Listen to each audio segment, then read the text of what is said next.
Hey guys, Saf here with another Raid Shadow Legends video.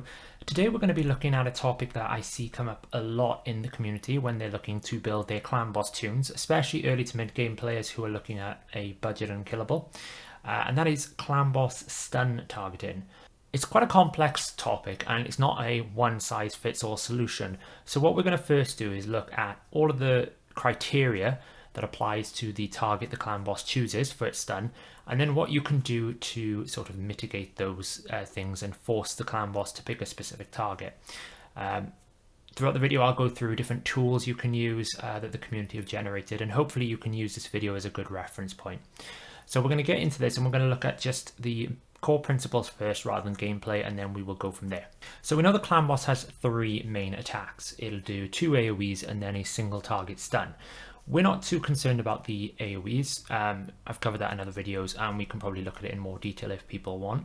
What we're looking at here is the single target skill, that is the stun target. The skill the clan boss uses to stun your target is Crushing Force. So in the game, that is attacks one enemy, places a stun debuff for 1 turn. This debuff cannot be resisted and the damage is inflicted proportional to your champion's max HP.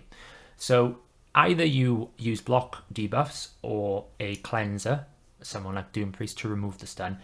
But in this example here, we're not too concerned about the stun going on the person, we just want to make sure it goes on the right person. And just for context, the multiplier here that we're talking about is 0.2 of your target's HP. So essentially he will hit 20% of your target's max HP. Now this will obviously get multiplied by the Gathering Fury that starts at level 10 and ramps up at level 20 onwards. So this will multiply the damage considerably. Okay, so target selection. How does the clan boss pick its target? It's all about the concept of killability. And what I mean by that is how easy is it for the clan boss to take out your champion. So the first thing it's going to do is it's going to look for someone it can one-shot, essentially. And that's what I mean by low HP. So it's not going to hit someone here if he can't kill it in one go. So that's the first thing he looks at. Then he's going to avoid weak affinity and start picking on strong affinity. So the next thing we're going to look at here is buffs. So what the clan boss will do is it will avoid certain defensive buffs. Not all, certain ones. And that tends to be increased defense, block damage, and counterattack. There's also a mastery that has an impact here, which we'll cover, so keep watching. Finally then, if it passes all of those criteria, it's going to start looking for the champion that has the lowest total HP percentage remaining. Now this is a bit complicated. It's not how much HP is left, but how much percentage of your max HP is left. So we'll visually look at that. And finally, if all those criteria pass, it will just pick a champion in the leader position. So, low HP. This is basically, can I kill it with one shot? So if you've got a champion that doesn't have unkillable up or any other factor and it will die within one hit, it's going to pick on that champion. Now if everyone in your team is at that point where it can be one shot, then it passes to the next criteria, because essentially you've got 5 champions in that pool. So it'll look at, who can I kill? And then of that list, who can I kill? The next criteria, which would be affinity. So when we talk about affinity, obviously this works like every other affinity about weak hitting and strong hitting. Force will pick magic, magic will pick spirit, spirit will pick force. Now, if you've got a magic clan boss and you have no spirit champions, one thing it will 100% do is it's not going to go and pick on force champions because it's weak affinity to that. It might pick on the void champion if it applies to the other effects that you've got, the order in which it makes a decision. It'll just move on to the next thing. However, if there is a spirit, it'll almost 100% all the time pick on that spirit champion. So, buffs. Now, the clan boss will avoid anyone with a block damage buff. This goes back to the concept of killability. If it cannot do damage to someone, it won't try to attack it. Likewise, with counterattack, it will avoid that person. Even though counterattack is not a defensive buff, he obviously has an issue with you attacking back. I would imagine if it's like you can survive it, you can heal. I don't know really the logic. But essentially, counterattacks, he will avoid those champions. And finally, increased defense buff champions. He'll avoid anyone with that buff. Whether or not that champion is then extremely tanky or tankier than other champions, he will just ignore them because the buff is present. That basically means for certain champions, you need to be careful. Often in a lot of unkillable comps, you might use a Seeker to turn it into a 2-1. Now, if you're doing Bat Eater, it doesn't really matter. You've got double Man Eater. But if you're using a Seeker in any other scenario where there isn't a permanent block debuffs, then his passive effect could proc increased defense, and you just have to be careful about whether or not that is still active at the point that the stun goes off. Now, finally, Steadfast Mastery. I think this was discovered a couple of months back. It may even be longer by BGE and I think Deadwood Jedi. So it essentially considers mastery, the Steadfast Mastery, which gives you 810 HP, a buff. Now, it doesn't matter how much HP it gives you here. It's more, it looks at the champion and goes, oh, it's got Steadfast. That must be one of my defensive buffs I don't want to target. And it will actually completely ignore that champion. That's really handy because it's a quick way for you to solve the problem of, I don't want this champion ever to get stunned.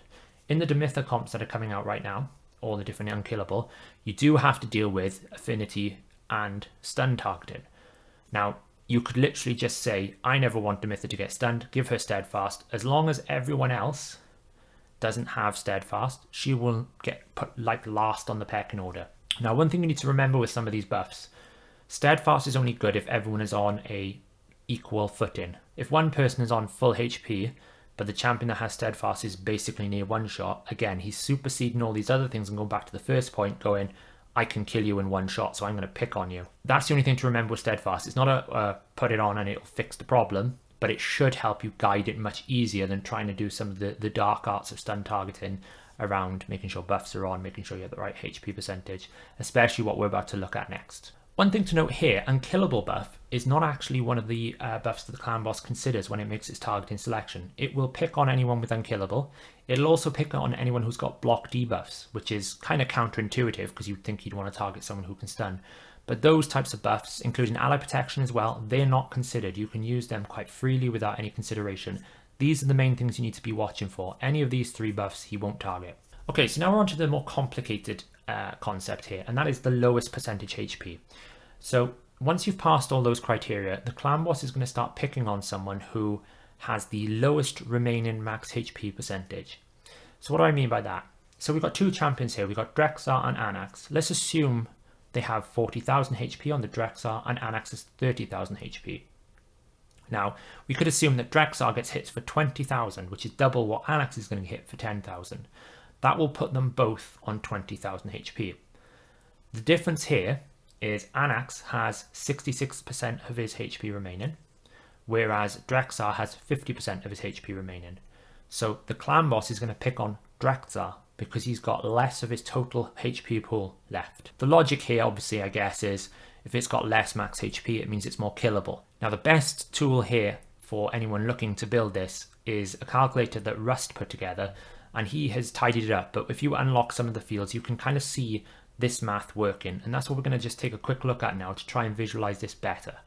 I'll make sure I put this link at the bottom in the description so you can access this yourself, but Russ put this together, who is a bit of a savant when it comes to stun targeting. But this was specifically designed for the budget Unkillable, but it can be adapted for whatever needs you have. The only thing to note here is it does rely on the Painkeeper heal, so just keep that in mind.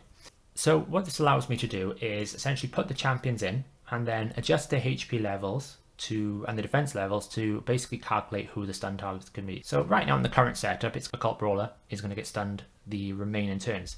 Now you can mess around with this then, essentially go, okay, well, what happens if I put more HP on Occult Brawler? Well, that basically means that Painkeeper is going to get stunned, which obviously you might not want because that's not the target you want. And you can adjust these figures. But what exactly makes up the stun target? Well, the way it's calculated is based on the lowest HP remaining. So if we look at this pool here, we can basically say, okay, so the true damage is essentially the numbers that have been data mined as to what the clan boss is going to do on a hit. And then he's taken those numbers to essentially work out how much HP is going to be remaining after that damage gets hit, based on your damage reduction mitigation number here, okay? So we're going to go through that, and then obviously at a certain point, you're going to get a heal from Painkeeper, and that's based on Painkeeper's HP as well. So there's a kind of relationship between Painkeeper's HP and your stun targets. The clan boss is going to pick on the person who has the lowest HP percentage left. Now in this instance, it's Frozen Banshee because she's got 40.87. Now if I was to go over here and I was to say, okay, let's give Frozen Banshee an extra 10,000 HP. Now what ends up happening is, actually, that pushes her remaining HP up to 56%. So that means the next one comes in, which would be Ninja. So what you're looking to really do is balance it out.